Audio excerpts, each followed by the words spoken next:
join together in the holy matrimony.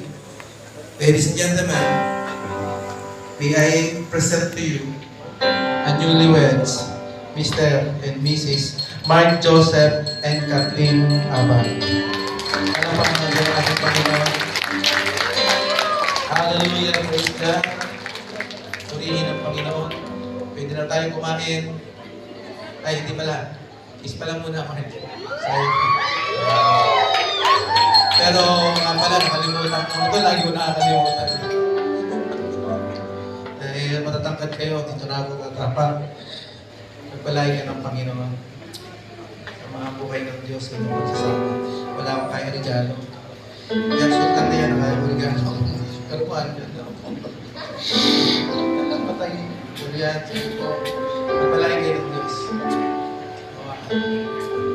Lagi paliwanag ang mga isipan. Bless din ako sa inyo.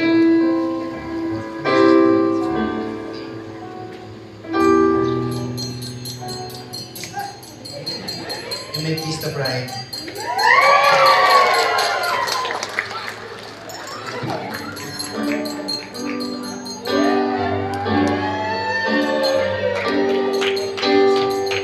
Dahil 500,000 yan, siyempre, huwag mo sayangin.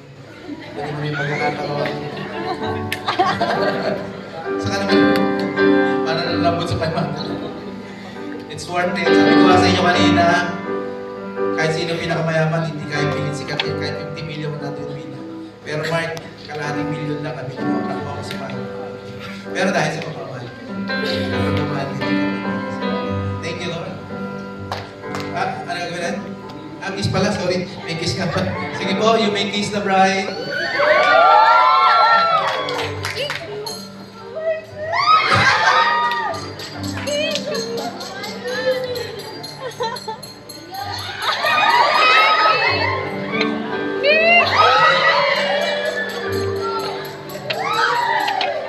Pwede naman i-postpone. Pwede naman po i-postpone as you request. Sige po.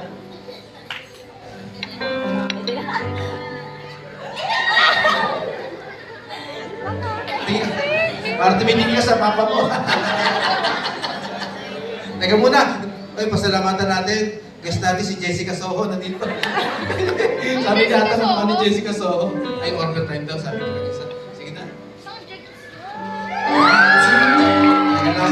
Alam niyo naman, hindi naman kami mag-Amerikana ng ganito kamahal. Hindi naman sulit yung kiss na mamamanood namin. Bibilang kami, ha? Ilan? 10 seconds. Ano naman si Pastor Jun? Hindi naman magninilong sensin niya. Hindi magre-request. So, 1, 2, 3. 10 seconds, ha? Hindi bibilaw hanggang di namin sinasabi explain. 1, 2, 3, go! Kiss the bride! Mark. Mabilis naman. Pero ulitin namin. Kapag namin ang pagkakabilang niya, mabilis pa siya. Ready, get, set, go!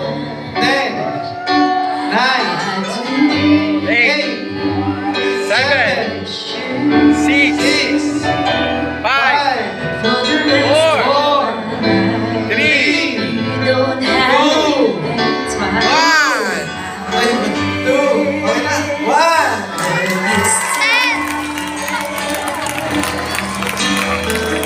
God bless your heart and leave.